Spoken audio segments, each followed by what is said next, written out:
He's the epitome of every angler that dreams of fishing the Classic. He went out and fought his way to the top of the Classic, and he's in contention. When they told me I needed 13, I think it was 13.3, I thought, I got that. All right, ease him up on the scale. Got to be 13.3. Got to be 13.3. Got to be 13.3.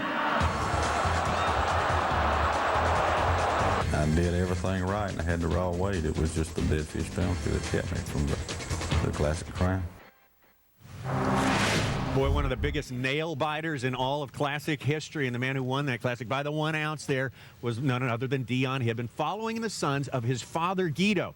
Well, how do we relate that to the Junior Bassmaster Classic that was just wrapped up about a week ago down here, just up the road at the Harris Chain of Lakes down in Florida? Well, one of the winners in one of the age groups is the third generation of that Hibben family. Jerry, in fact, is with both age group winners from the Junior Bassmaster Classic down on the floor of the expo. You got the future of bass fishing right there sitting next to you, Jerry. The Junior World Championship was held on the Chain of Lakes here just about a week ago. A lot of our anglers were involved, and I have the two champions right here, Nick Kelly on the far side over here, and look here, I'm reading this name here, Payton Hibden.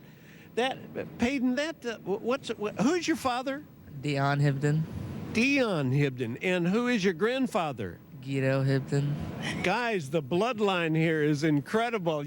I'm really proud of you. I'm so proud of you because I'm in awe of your father and your grandfather as well. Did they teach you a few things? Oh yeah, I got a lot of information. And who was your mentor out on the water? Kevin Worth. And what did he help you with? He kept me from getting too close to the bed fish. He didn't try to get you to race horses, did you? No. Did he? Next, I want to holler at you too, young man. Fantastic day on the water with 12 pounds even. Well, actually, I was fishing with Tommy Biffle, and he's a really good guy, and he knows a lot, and I learned a lot from him, and these Florida fish are completely different than Tennessee bass, so, and that's the first time I ever fished down here, so it was pretty good. I liked it. Guys, they're already making up excuses. Did you hear that? They're ready to go. It's part of the job. It's part of the job. All aspects have to be covered. The Hibden family tree. You see, Guido won the Classic in '88, son Dion in 1997, and then Payton with the Junior Classic champ. Well, back right here in 2006. There's the trophy right there that someone is going to win. There must be something about the water up there in the Ozarks that makes successive generations and families want to get in professional bass fishing, because we got another family from the Ozarks, Denny Brower and son Chad Brower right here. Guys, what is it? Is it something in the water up there? Well, I think that has a lot to do with it. It's not so much the drinking water, but the available water we have to fish. That's a great point right there. There's nothing else to do at home but fish and hunt. Guys, I got a piece of trivia, and I wonder if you guys even know about this. There's a trivia that it relates to you two guys regarding big bass in the Classic. Do you know what that is? No, I don't. Well, I just looked up. The other night I looked this up. You're the only father and son team to ever win a big bass, Pure Later Big Bass of the Day, in the same Classic. You both did it back in 1998, the same year Denny won it. You don't remember that? Well, I do remember. I caught mine on the last day, but I was a little more excited for him winning. I didn't until you said that, I didn't remember that I'd won big fish that day. It's hard following your father's footsteps in any sport, but when your dad is one of the greatest top names ever in the sport, talk about the dynamics of that, Chad. Well, it's a lot. That's a lot of stuff to follow. I mean, no matter what I do in my career, it's going to be tough to top what he's done, and that would go the same for anybody who's starting out in bass fishing. It's tough to top what this guy has done. All right, so many times it doesn't work out, as we all know, guys trying to follow in their footsteps, especially in the world of athletics, but it does happen, and it does happen in other sports. Take a look, just to remind you a little bit, of course, the Griffies, Ken Jr. and Sr. In hockey, it's happened with the Howes, Al Unser Jr., all the Petties in there. Auto racing, it seems to happen more often than in other sports. The Allisons are there, and the late Davey Allison, the Andrettis, Craig and Kevin Statler in the world of golf. There's some other examples in golf, the Stocktons as well. All right. Mark May out there and on the water, we definitely want to check in with you when we talk about the world of sports. Can't think of too many father-son combos who've ever competed at the same time in football. Can you think of any, Mark May? That really doesn't happen. It's a sport for young men, right? Well, there aren't a lot in football. There are a few families in football, but the difference between football and bass fishing is football, you've got a short career. Obviously, it's only 3.5 years the average football player is in the NFL, but it's different in bass fishing. You can fish for as long as you like. Rick Clunn's been fishing professionally for 30 years right now, and it's almost that you can relate bass fishing to golf. You look at an Arnold Palmer or a Jack Nicklaus, guys that can golf into their 60s or 70s and play well, and that's like a Rick Clunn. He's a 4-time Bassmasters champion. All right, that's a great point right there. Thank you, Mark May. We talk about the longevity in a career of a bass angler. Rick Clunn still going good at age 59. Denny, you're in your young 50s right now.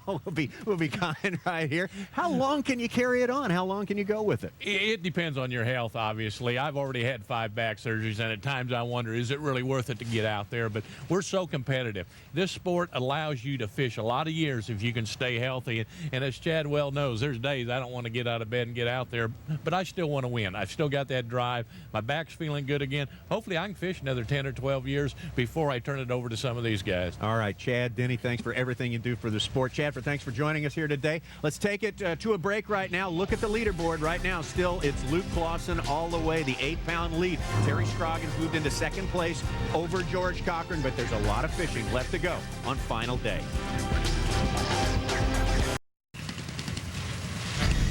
Live coverage of our Citgo Bassmaster Classic 2006 continues. Out to the water right now with Terry Scroggins. He served notice yesterday that he was back in this tournament, had a down first day. He was one of the favorites coming in, and man, he brought nearly 30 pounds to the weigh-in stand yesterday. He said, look out, guys, I am coming. Currently, he has moved up into second place right now. Terry Scroggins from Palatka, Florida, just up the road. He has competed on many, many tournaments down here.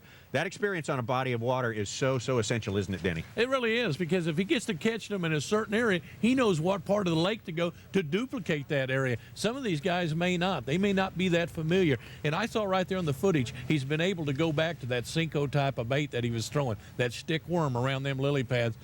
When it got really, really bad, when that wind was really, really blowing and we saw it out there in the water, you said there's no way he can fish his Cinco. Explain why that is and the dynamics of that. Because it's a lighter bait and it does not have a sinker on it. So in other words, you throw it out there right by the cover and it just flutters itself to the bottom. And when the wind's blowing, it grabs your line and it pulls the bait away from that cover. And when it's doing that, he's got to go to that spinner bait, a bait that's heavier and with the blades has some restriction to it to where he can keep that line tight and actually bring it by the cover tighter. But it looks to you like he's back on that now. He's back to what he was doing earlier, what he was doing yesterday to catch that big stringer. He's fishing at a comfort level now. He could start to make a move. So many eyes on Terry Scroggins, not only because, as we say, he's a favorite coming in here. One of the huge stories here is trying to win the Classic. First time an angler does it in his home state.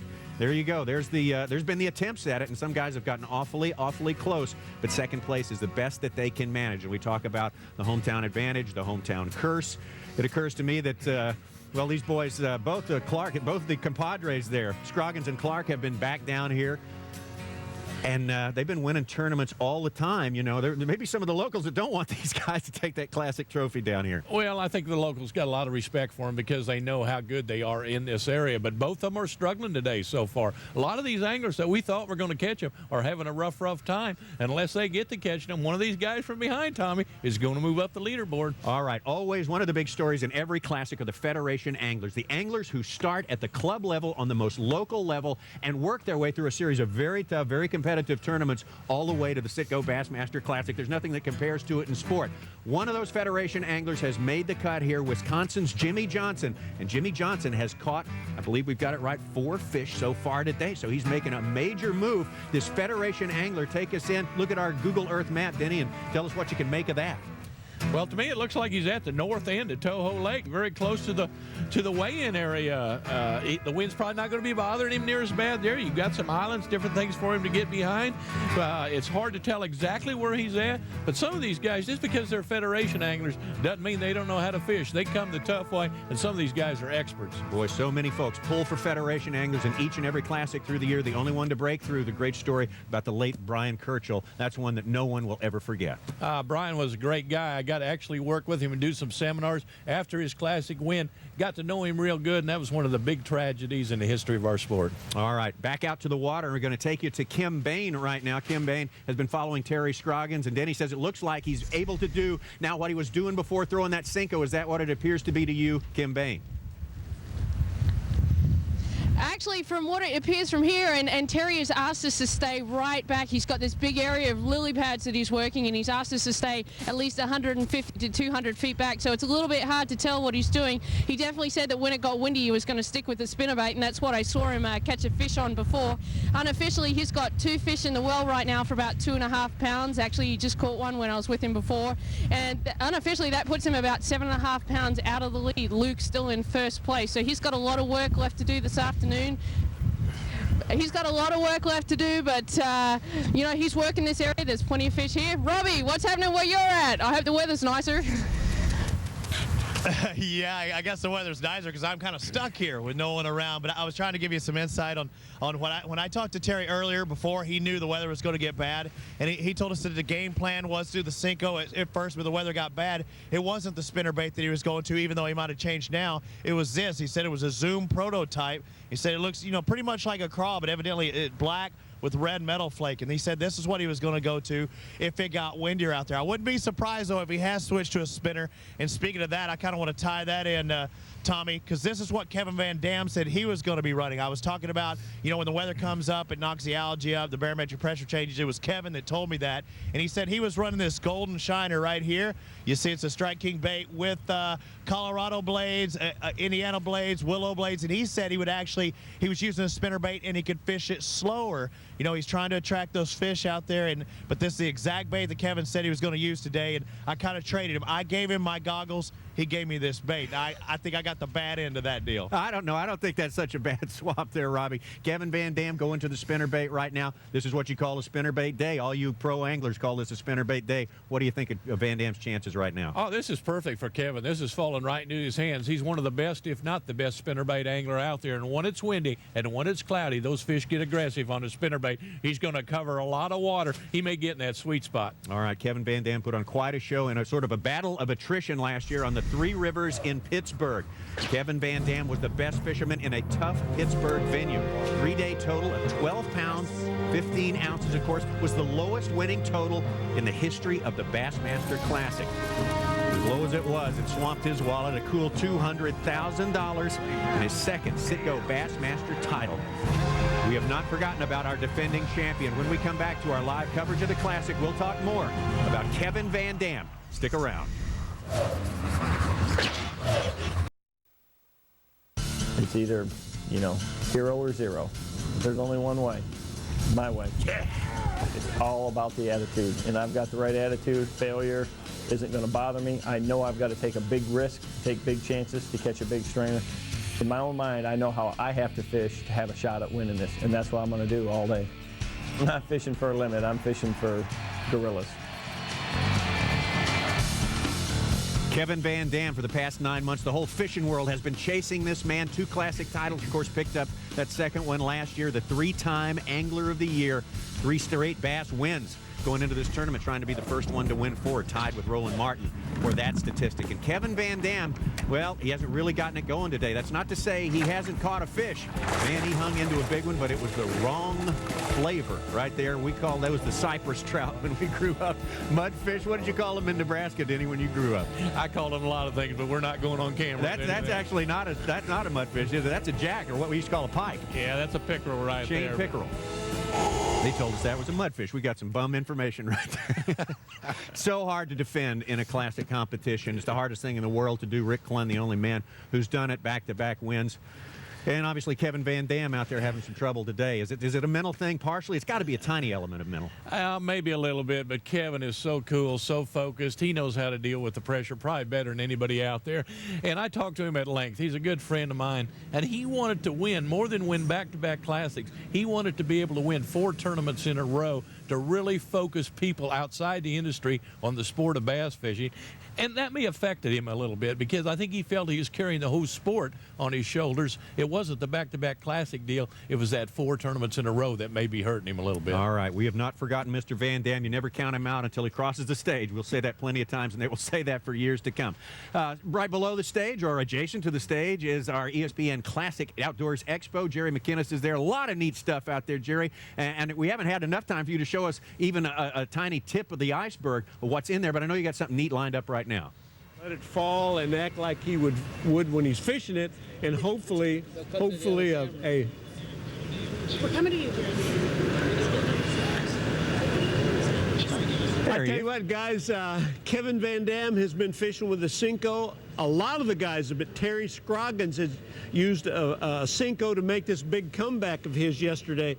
I'm going to show you what a Cinco is. They call it a stick bait, and I know that a lot of our viewers don't know what a stick bait is. It looks like a stick, I guess. This is a plastic bait. I'm going to rig it up weedless. I'm going to put a worm hook in it.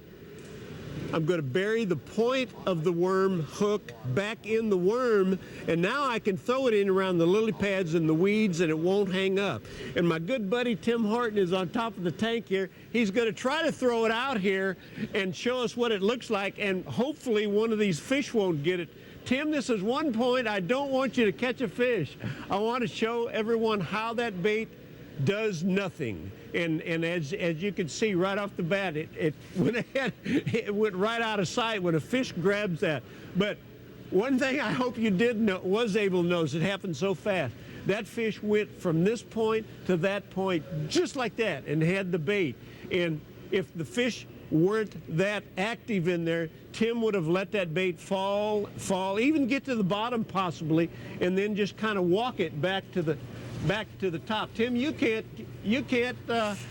There you go. There's our bait. It's just falling down by that log. That's perfect, Tim. That's perfect. This is a great bait for all these guys to be fishing. I have to say that it's a little bit tougher to do it out there today in the wind, but I bet anything it will account for a few fish, guys. All right, great job, Jerry, Tim Horton, and your assistants there in the tank as well. That was our Citgo Bass Eye View. Our live coverage is going to continue. We're going to take a look at our top 10 on the leaderboard right now. How about our guy, Jimmy Johnson, our only Federation angler left on this final day? He has moved into second place. Boy, that is a huge story if Jimmy Johnson could pull something off. Luke Clausen still with the big lead, but that could all change. Anything can happen on the final day. We'll be back.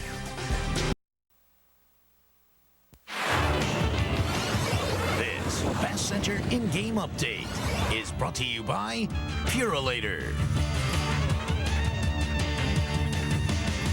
Welcome back to Lakefront Park, Lake Toho, Kissimmee, Florida. The Bassmaster Classic! The final round of the Bassmaster Classic, the 36th edition. $500,000 on the line to the winner after today's weigh-in. And who's it going to be? Well, right now, Luke Clausen continues to lead the tournament. He has led this tournament from day one. 6 previous anglers have led all 3 days, wire-to-wire wins. Now, a lot of people are wondering what the defending champion, Kevin Van Dam, is doing today because he made that big move yesterday from 34th unofficially to 12th. And Byron, we're with him on the water. You know, he said he's really going to be going for it today, and by that he means he's going to go out and just key on big fish. He wants to find big fish, and look here. Oh, this is great. Oh, no, what? It might not be a bass. Oh, man. And you know things are going well for you when you're getting the bites you need, except they're just not the right species. There's actually a chain pickerel. You know what? A pickerel. That is, look at that right there. It's funky, that thing. Well, remember, Van Dam has made his move catching fish after 11 o'clock the first 2 days. Will that stand? Will he make a big move? Will he be one of the big movers and shakers? And you look at Jimmy Johnson, day one, 38th. He's from Wisconsin. He qualified through the Federation, means he's an amateur. He told me Thursday, he said if Jimmy Johnson, the other Jimmy Johnson, can win the Daytona 500, which he did last weekend, this Jimmy Johnson can win the Daytona 500 of bass fishing. And what an upset that would be. This guy man. came out of the ranks of the Federation. He could go out and win this thing, and what a great story if he could pull off the biggest upset in the classic history. Only one other guy's ever been able to do this, fishing not as a pro, but as somebody else that qualified through another ranking system. Brian Kirchhoff. That's right. The only amateur to win it. And Jimmy Johnson fishing down at Kissimmee, and you look at the fish catches right there, Byron. You know, what stands out there is that he's actually moving around a little bit. He's got 5 fish so far, good quality fish, and that's the key. If you look at those numbers, right now on a day like this, the weather is not good, and that's going to be a key deal. A guy can make a huge move on a day like this because it's going to blow a lot of guys out. A lot of guys are just going to have a real struggle, and if that becomes the issue, weather is going to tell the story how this whole classic is going to turn out. Well, it's dropped about 10 degrees since they launched around 7 o'clock this morning. They're predicting winds 20 to 30 miles an hour later today. We're still waiting for that to develop. We've seen some winds come through here. Has been rough, but right now it seems kind of calm, at least on the north side of Toho where we are sitting right now. And that's why we're here, because it's nice and calm. Zona, when it gets really nasty, nasty. We button everything up. We let Zona go do the dirty work. But we're here because it's a beautiful mid-morning deal. Well, don't forget Bass Center comes your way every Saturday morning at 11 o'clock Eastern on ESPN2. Time now to go back to our continuing coverage of the 36th Bassmaster Classic. Here's Tommy Sanders.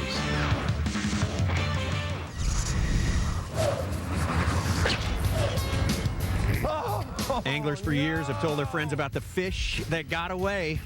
Well, it's the Bassmaster Classic. Hey, you got cameras to catch those fish. That doesn't make it better. In fact, that makes it worse. Does not help ease the frustration, and certainly won't bring home the Citgo Bassmaster Classic trophy. Aaron Martin's on the Three Rivers last year. That was the story of his day. Talk about a heartbreak, something that can change the whole event. Here's Kevin Worth today, the angler from Kentucky. Kevin Worth, the former Kentucky Derby jockey from Crestwood, Kentucky. Also one of the favorites coming into this competition. A lot of people liked his chances, but man, oh man, your fingers get cold out there. That line is blowing all over the place. I don't see how these guys can feel them at all. I don't see how they can catch them at all. Makes it a lot tougher under these conditions, Tommy. A big miss on Classic Day. Is that something you ever forget, Denny? I mean, when you break off a big fish on the day that could make you the world champion? No, actually, you remember the bad events more than the good events. You always look back into history, what could have happened if I'd have caught that fish, if that fish hadn't jumped off. It haunts you for a long time. In an event like this, it can be a life-changing moment. 500 grand or no 500 grand. Kevin Worth, we saw him right there. He's a one-of-a-kind individual, a very, very dedicated fisherman. He actually was one of the world's national roller skating champions when he was just a squirt, like 7 or 8 years old. Former jockey in the Kentucky Derby. Right now, I think he still has a job as an equine dentist. He works on these racehorses in his very limited spare time, but there he is right there. Mythical ruler he rode in the 1981 Kentucky Derby. Put on a few pounds through the years, but not too many. He'd have to drop a few if he wanted to mount up once again for another Derby. Now, his boat runs fast because he doesn't weigh anything. He's just a little bitty guy. A lot of these jockeys, when they retire, pack on the pounds. Kevin hadn't done that. Yeah, he's still lean and mean and still looking for a big win out here. Hey, who knows? He might could get it done if he stops on the misses. Well, one of the big stories right now, moving into second place. This is amazing. 13 pounds and 12 ounces. Jimmy Johnson, our only Federation angler left in the competition. Federation anglers, the guys who start at the grassroots level and work their way up to the Classic. Nowhere else do you find that in the world of sports. And Robbie Floyd has been watching the story of one Jimmy Johnson out there today. What do you have, Robbie? Yeah, and it's an amazing story. We talked about Brian Kirchhoff, the story, the only Federation angler ever to win the Classic. But Jimmy Johnson, I mean, he had to persevere in the Federation Championship. He qualified out of the northern side, but he was actually in 7th place to come back to win that one. Here, he could come from 17th to 2nd. He only has one more spot to go. He has a limit right now, and there's still plenty of time on the clock. So that story of Brian Kirchhoff, although it ended in a sad note, we might have a very happy note for the Federation side today. And, boy, I can't wait till that weigh-in. If he does win this thing, that place will erupt. It always does. Those people go crazy for the Federation anglers. They bring all their supporters. Take a look at Jimmy Johnson day by day. Day 1, respectable 10 pounds, 3 ounces. But in this crowd, that's kind of moving slow. Day 2, he picked up the pace with a 17-13. That'll get you back in it. And look at this already. He's the man who has caught the most, 13 pounds and 12 ounces. Well, I tell you what, the Federation anglers are always a big story. All right, Luke Clausen moved up to over 50 pounds right now, so he increases his lead over Jimmy Johnson. Luke Clausen, pretty invincible at this time, but remember, these guys are only halfway through a fishing day. So much more can happen. One big fish out here can change your life. We'll be back with more live coverage when we return. Our live coverage continues of the 2006 Citgo Bassmaster Classic. Lake Toho and the Kissimmee chain here in Central Florida. Luke Clausen, it's all been about him so far in this tournament. Almost just under a 9-pound lead for that man right there. But check out Rick Morris, the angler from Virginia, still looking for his first win out there. Only in his 3rd Classic. Rick Morris is doing something a little bit different today than anyone else. He has been Mr. Consistency so far. Let's get out on the water for a report on Rick Morris with Robbie Floyd. What Rick has been using throughout the week, he's been running, far south of Kissimmee. He's been in the little canal past anyone. Everybody else has been fishing Kissimmee, maybe even the south side. He goes past that a ways, and he fished the same area all 3 days now, and this is what he's using. It's a chatterbait. You see the trailer down there? I actually took off. This is the exact bait he was using. He handed it to me right before he took off. It's a white chatterbait. It's kind of a hybrid bait, guys. Maybe y'all could break it down. I know Jerry was going to talk about that earlier. It's kind of mixed between a spinner bait, a jig, a buzz bait, kind of a combination of all three. But he said the chartreuse, the green end, the green trailer on it was something that he was kind of keen on, so it wasn't just all white out there. He think the fish were going after, the difference, the variation between the white followed by the green. But that's what he's been catching the fish on all 3 days. Hey, thanks, Robbie. That is great info right there. We're going to take a look now at Rick Morris's track on our Google Earth map right now. Definitely doing something different than everyone else according to the baits and according with where he's fishing as well, Denny. He's going way down south.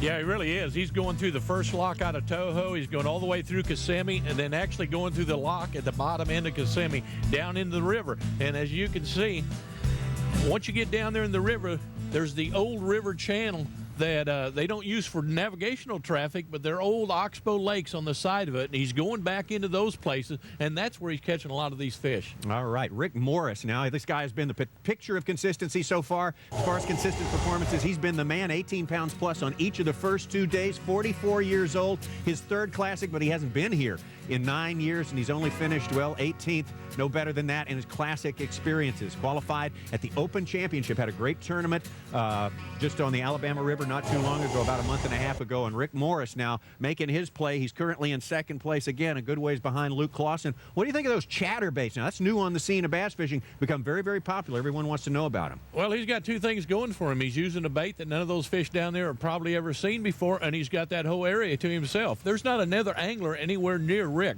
so he can move around knowing that those fish haven't been tormented or haven't had different baits run by him, and plus he's got that special bait working for him. All right, you talk about being alone and how it really gets in your head to see someone else across the way catching big fish, especially on this all-important day. Talk about that a little bit. Well, what happens a lot, Tommy, is fish set up on cover, and they're ready to feed, and the first thing that goes by there, they're going to react to and they're going to grab, and if another angler goes down through there before you do, he has an opportunity to catch those fish. So that works with your mind a little bit. If you know you can take your time, fish your area, and then nobody else has fished your other area, move into it, it's a lot more positive outlook on life. Well, Rick Morris then has set himself up for a good result. He's getting that good result right now. Rick Morris now with 4 pounds and 8 ounces caught today.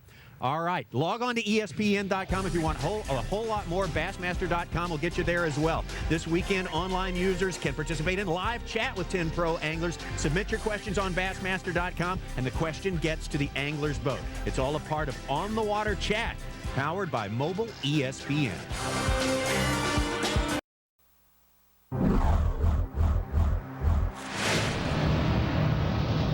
I remember 1995 Classic as being kind of the education of Mark Davis. He got in that zone, and when you get in that zone and things are going right, you can't do any wrong. I don't think it'll be enough. Got to be 14-7. You made it! 16 pounds and 4 ounces! You made it work! You're the Classic champion! Mark Davis became the first guy in the history of the Bassmasters Classic to win the Angler of the Year and the Classic Championship in the same year. The biggest thing that's ever happened to me in fishing.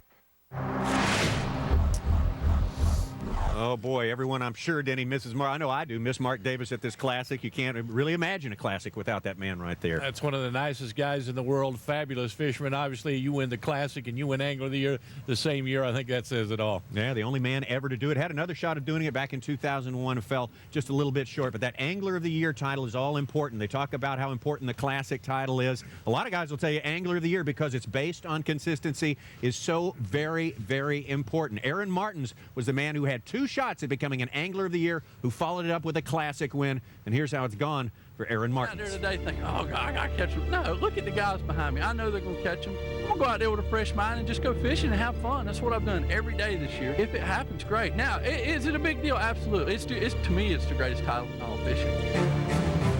At the season-ending event at Table Rock Lake, a glance at the standings revealed a tight race of anglers within striking distance for the 2005 Citgo Bassmaster Angler of the Year title. North Carolina's Marty Stone was hanging on by a thread for the title. over a host of familiar faces. With a strong finish on day one of the competition, Marty Stone remained in the lead. I do have my destiny in my own hands. So if I go out and do my job today, this thing's over. The conditions were vastly different on day two. Stone failed to make the final days of the tournament, although knocking out most of the competition, except one, Aaron Martin. On day two, Martins caught the fish of the tournament and took the lead in the race.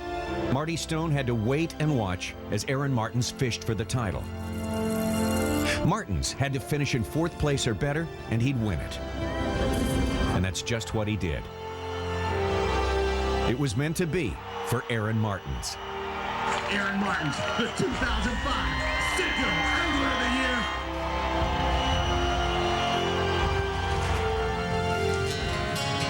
Year. Aaron Martins fell a little short in Pittsburgh. Let's take a look at our final day leaders right now. That's Luke Clausen, Rick Morris. It's been a rough way to go, though. Mostly for Anglers of the Years trying to win in competition. Mark Davis, again, the only guy to ever do it. He didn't do it in 2001, and Aaron Martins falling so tantalizingly close, but yet short back last year in 2005 on the Three Rivers. I know Robbie Floyd has been working hard out there, and he's also following the story of Aaron Martins. Everyone's thinking about that story coming into the Classic. What's Aaron doing right now? How's he feeling, Robbie? He's actually in the Toho region. Everybody else down in Kissimmee for the most part. He's up in Shingle Creek, not far from Takeoff. You know, that's a creek that makes a pretty good run up there, but I think it's protected. I think it might be a great call if he can catch some fish. Reportedly, he has 3 fish with about 5 pounds out there. He's using a half-ounce spinner bait with a glimmer green end or spinner on it on the back side of it. He said he's using a 4.5, let me look on my thing here, double willow. So, I mean, a lot of the same thoughts as everybody else using the double willow. Probably trying to roll it really slow through there, but I think he's in a little better protected area. He's in 7th place, and I know we don't want to be known as 2nd place, but hopefully he can get up there into 2nd or 1st for Aaron. Mark May, what do you have? Well, Aaron Martins, if you finish 2nd, it's like being the bridesmaid. And if you want to equate that to the NFL and football, how about Jim Kelly from the Buffalo Bills going to 4 Super Bowls, coming in 2nd each time, not winning the Super Bowl? It's got to be frustrating. It's great to get there, and it's great to get to the finals and the championship, but you want to win one, guys. All right. Mark May, Robbie Floyd, thank you so very much right there. I'll tell you what, we're going to talk to another Angler of the Year right now. As a matter of fact, the guy who won Angler of the Year his freshman year, his rookie year on the Citgo Bassmaster Tour, Tim Horton, very respected angler. Surprised to see him not fishing on this final day. Happy to have him in the expo with Jerry McInnes right now. Guys, I have brought you nothing but superstars for 2 days now, and I got another one right here. Timmy Horton, yeah, Angler of the Year. How do you win Angler of the Year on your rookie year? What an accomplishment, Tim. You know, I think I was so new into everything and so excited, I didn't realize it was going on. I think had I did it, I would have seen the pressure and probably folded, but it was awesome. Well, I know you've had hey, and incidentally, throw in this comment for me. You said something about Rick Morris fishing way down the Kissimmee River. His trip coming back would be a factor today. That is going to be a factor. The wind is howling out there. You can see from the outdoor shots we keep getting, those trees are laying over. He's got to run through Lake Kissimmee and through Lake Toho, and if he takes into consideration the amount of time he's been doing, he's going to be in trouble. Tim, we're in a hurry here. I wish I had a half hour to talk to you. We'll see you down at Amstead. We'll be ready to go, won't you?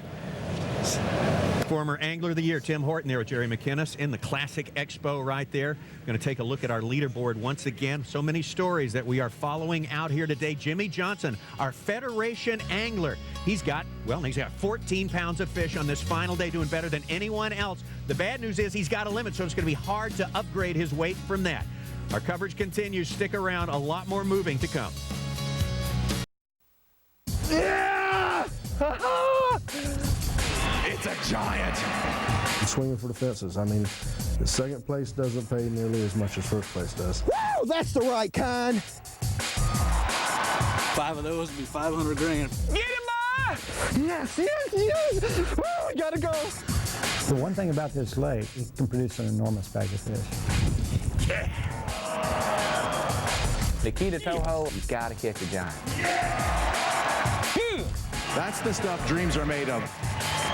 First day of this tournament, and the complexion of it was all about the big fish. And the man who brought in the most big fish on day one was Luke Clausen. And Luke Clausen Well, you got to hand it to him. He has hung on to this thing. He's still in the lead, a formidable lead right now. There's still almost half a day of fishing left to go. Our Federation angler, Jimmy Johnson, hanging in there in second place. That's a great story as well. But Luke Clausen is the man. Well, you got to give it up for him. He has done it all. Let's take a look at his map today, Denny. Yeah, he's heading right back down to Kissimmee Lake, where he's basically let this whole tournament play out in the same area. And this area is played out big. Very seldom do we see a guy lead from beginning to end, but he's liable to blow this thing away. If he's got 2 more fish in the live well, at the end of the day, he's going to be hard to beat. Winning the Classic wire to wire, what a big accomplishment that would be. Only 7 have done it in history. Well, he would be the 7th. Only 6 have done it in history. Rick Clunn, 1977 here at Lake Toho, did it. Wire to wire. Can he do it, Denny? Wire to wire here. I think he's proven he can. He's a young angler. He's had experience before in big tournaments. It doesn't seem to be bothering him. I'm calling him Cool Hand Luke. I mean, he's out there with a 8-9 pound lead. He's only got a few hours left to stay ahead of these guys. And what's neat, he's still got 2 more fish he can put in the live well, where the guys right behind him have already got their limit. It's harder for them to gain on him, but it's going to be easier for him to even extend his lead. Boy, don't bet against Luke Clausen at this point in time, although we are not discounting anything. As we take a break, we'll take a look at our leaderboard now. We still have Jimmy Johnson there in second place, our Federation angler. But folks, it's all about Luke Clausen at this point in time. Can Rick Morris get her going? How about Terry Scroggins, the pre-tournament favorite? We'll be right back. ESPN's live coverage of the Citgo 2006 Bassmaster Classic is brought to you by Citgo and in part by Toyota, Mercury Marine, and Berkeley. Well, there it is right now, the way they're stacking up on this final day, championship day, and the battle to become the world champion bass angler to win the 2006 Classic. Luke Clausen, the man on top. All right. All chasing that $500,000 first prize. That piece of equipment right there means you're the best in the world, and they can never take it away from you. Let's go out to the water, to our reporter who's been doing such a fantastic job under such horrible conditions out there. First to Mark May, and your thoughts about this great championship. Well, Tommy, for me, it was my first, and it was a great experience for me. The first couple of days, I was excited. We were out on the water. The weather conditions were fairly nice, but today it's a challenge. It's a challenge physically and mentally, and I'm so impressed by the anglers out here. This is a true profession. This is their job. This is work today, and that's what I found out about this tournament being here. Kim? Oh, it really is work today, Mark. You're right. I've got Terry Scroggins behind me. He's in unofficially 4th place. He could come back. I really think for my pick for the tournament, Luke Clausen, he's got such a big lead. He's really calm, collected. He's not feeling any pressure. Jimmy Johnson, wow, where did he come from? And Rick Morris, right up the river, he's on his own. He's doing his own thing. Robbie, what do you think? Well, I kind of got it tied in, but first I want to let everybody in America know I know what the back end of a spinnerbait is. It's a skirt, of course, but when your teeth are chatted and your mind don't work that well. But I still think of Rick Morris all by himself. He's moved into 3rd place, and he still can have 3 more fish before he gets his limit. I think Rick Morris is a soft-spoken guy that a lot of people don't give much credit. Watch out for him. That's all by himself, and he's been averaging 18 pounds a day, Tommy. All right, thank you so much, Robbie Floyd, Kim Bain, Mark May. Guys, take a break. Hey, Denny, your final thoughts very quickly. What's going to happen the final few hours of this championship? Well, what we thought was going to happen, the weather has become the big story. A lot of these guys are going to adapt. Some of them are not. It's going to be a good weigh-in. All right, the weigh-in coming up today at 5:30 p.m. Eastern Time. Thank you so much for joining us here today. It's been a perfect day in no way whatsoever on the water, but these guys are persevering.